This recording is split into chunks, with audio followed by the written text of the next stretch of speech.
pemerintah yang saya pimpin bertekad untuk berusaha menghilangkan korupsi dari bumi Indonesia.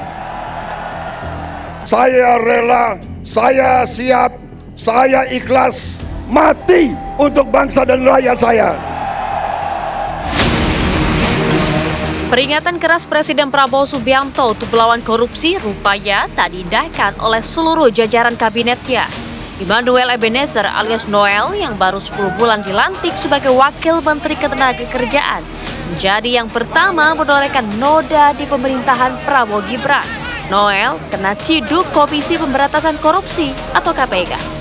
Pertama, saya meminta maaf kepada Presiden Pak Prabowo. Kedua, saya minta maaf kepada anak dan istri saya. Ketiga, saya minta maaf terhadap rakyat Indonesia. Noel resmi ditetapkan sebagai tersangka bersama 10 orang lainnya. KPK menjerat Noel CS dengan dugaan pemerasan terkait sertifikasi keselamatan dan kesehatan kerja K3. Sertifikasi yang semestinya menjamin keselamatan buruh justru disulap oleh Noel dan anak buahnya menjadi ladang rente. Biaya sertifikasi buruh bengkak berkali-kali lipat dari yang semestinya hanya Rp275.000 menjadi Rp6 juta.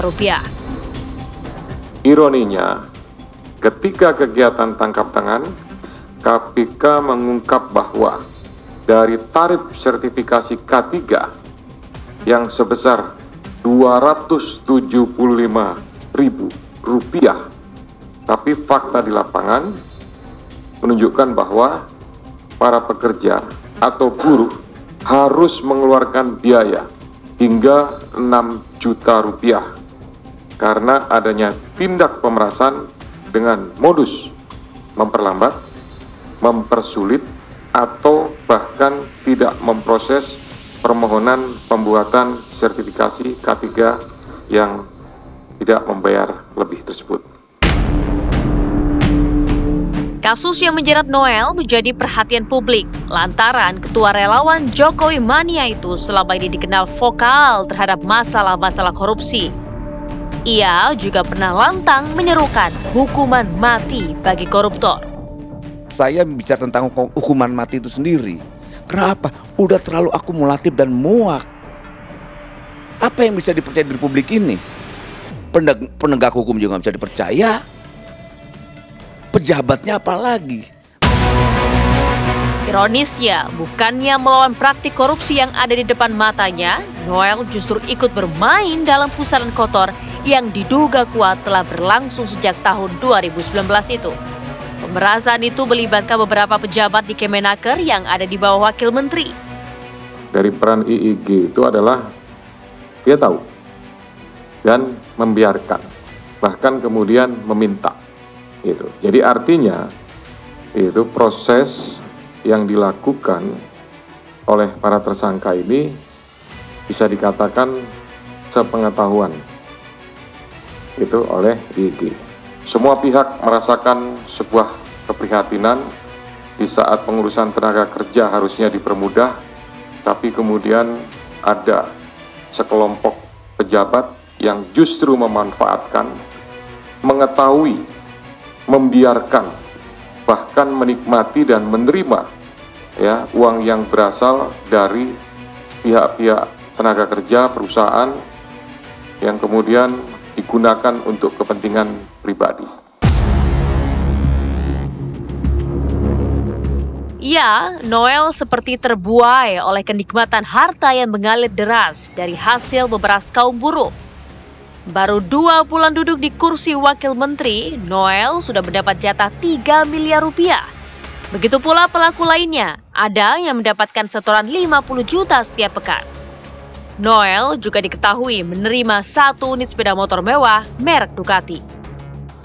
Sejumlah uang tersebut mengalir kepada pihak penyelenggara negara, yaitu IEG, sebesar 3 miliar pada bulan Desember 2024. Kemudian FAH dan HR sebesar 50 juta per minggu.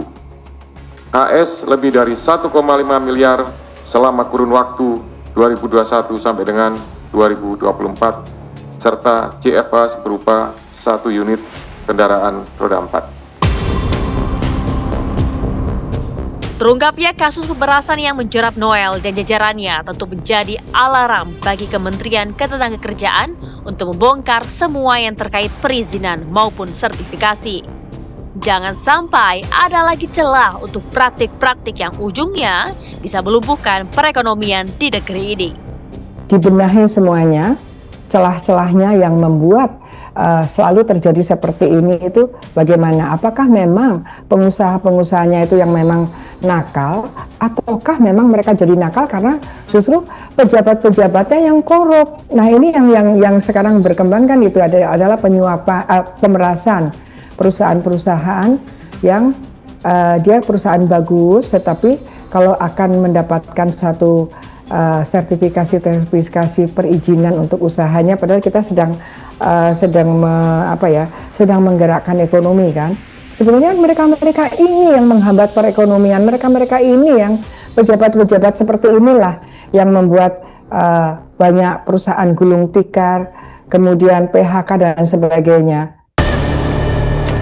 Pemerintah harus segera melakukan perbaikan tata kelola dengan menghilangkan setiap aturan yang membuka peluang terjadinya pungutan liar, termasuk aturan soal sertifikasi K3 yang nyatanya telah bertahun-tahun menjadi ladang pemerasan kaum buruh.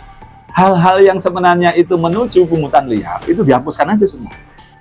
Toh nanti pengusaha manapun kan kalau dia jelek dalam K3, dia bisa dituntut buruhnya. Jadi perbaikan tata kelola inilah yang gampang dari mana? Kita transparan, hal-hal yang sifatnya izin itu kita semakin kurangi hanya untuk pemberitahuan kayak di luar negeri.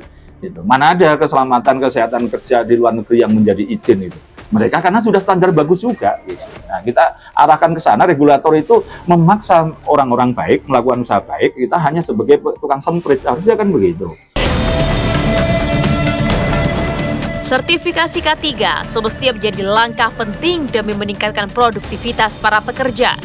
Namun di balik tujuan mulia itu ada ulah serakah para oknum pejabat seperti Immanuel Ebenezer dan anak buahnya ini.